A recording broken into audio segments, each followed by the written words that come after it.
It was a beautiful day, but there was tension in the air. We didn't know what to expect. Over the course of the next 3 days, President Kennedy and his assassin would be dead. Made me awful jaded. And the local TV reporters of the day would find themselves in the uncharted territory of live breaking news. We did the best we could under the circumstances. This is their story. I was running on adrenaline. That's the biggest story to that point of my life. The film you are going to see here was shot in part by this man, former Dallas local TV photographer George Phoenix.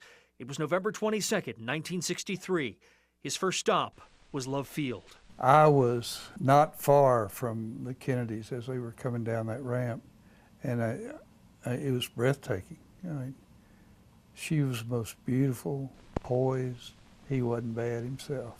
The day's news coverage was heavily planned. We didn't know what to expect, but we expected something. At noon, the Kennedy motorcade slowly made its way through the streets of Dallas. In an open car, as you see. What was feared to be a hostile crowd was anything but. A couple of 100,000 people, they estimated, in downtown Dallas. You can see they squeezed the streets. KRLD broadcaster Bill Mercer was on the air doing the noon news when suddenly it happened. I thought it was a motorcycle backfire. I looked back to the right, and the second shot struck the president in the face. Our newsroom was across behind the building. Walked in, and it was mayhem. People were crying, and everybody was yelling, and phone calls were ringing. And who was calling? I had an open line to Boston, to a state radio station in Boston, waiting for the news of what happened to Kennedy. Inside, at what was supposed to be the president's next stop, the Trade Mart, the news was beginning to break. It is true that our president, President Conway, and the motorcade have been shot. On the outside, a woman had a little transistor radio, and she started screaming, "He's been hit, he's been hit." And I said, "Who's been hit?" "The president." And I thought rock, bottle, never thought gun. Back at the Trade Mart, Phoenix hitched a ride, gear and all, right to Parkland Hospital. I took film of the presidential, and that may be mine right there. I felt terrible. I felt like I was invading a grief. But at the same time, I knew I had to do it. I just solemnly swear. The day was emotional and news was churning fast. Back in Dallas, a police officer was killed and a suspect was caught. At Dallas Police Headquarters, reporters would get their first look at Lee Harvey Oswald. I was in the third floor as they paraded him back and forth. I couldn't believe that a little weasel had done what he'd done. He wasn't a big guy. Then late Friday night, after parading Lee Harvey Oswald back and forth, there was an impromptu press conference. And for the first time, reporters, including Bill Mercer, got to speak with Oswald, and at times, at him. I really don't know what the situation is about. I was at the detective area, and I don't remember who told me, but I was saying, "Hey, Bill." He said, we're writing up the charges to charge Lee Harvey Oswald with the murder of the president. I said, "Really?" He said, "Yeah, you can go ahead and use it if you want to." And use it, he did. Did you kill the president? No, I've not been charged with that. You have been. Nobody said what? Sir? You have been. Nobody said what? That long, emotionally exhausting day was only about to get worse.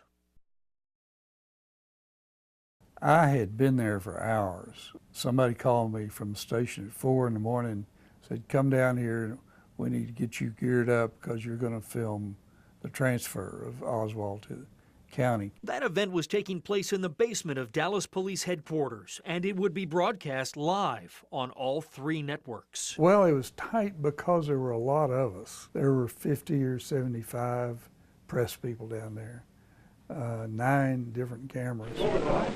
The police had asked us all to say, "All right, we're not going to rush the guy when he comes out. We're going to stand back."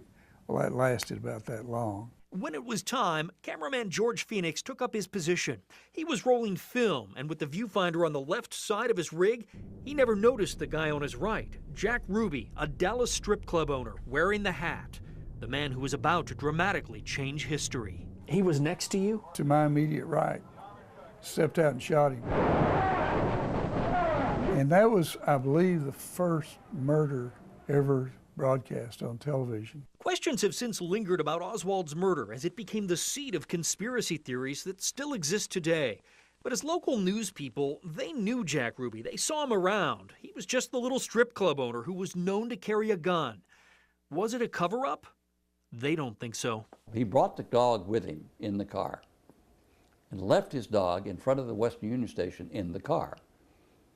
Now, if he was going to shoot somebody, why would he bring the dog with him? If he was going to get in trouble, the dog was going to be in trouble, right? Later that day, back at the station, the gravity of what George Phoenix had just filmed was slowly sinking in. Once I saw it to the end and knew that I had an image, I walked out of the room because I was weak-kneed. I was just stunned. The newsmen went different directions after the assassination and Ruby's trial in Dallas. But in 2003, they later connected with two other colleagues to co-author their book called When the News Went Live. Made me awful jaded. You know, a man, Ruby, shot another man right in front of me. Our president was murdered. It was a circus, a zoo. All of us were pretty darn good newsmen, but this is something we'd never faced before. This is something that everybody's just said, go, do it. We wrote the book, one, because we wanted to, two, for history, and three, for journalism. We hope that, you know, years from now, the journalism classes will pull it up and say, it's the way they used to do it.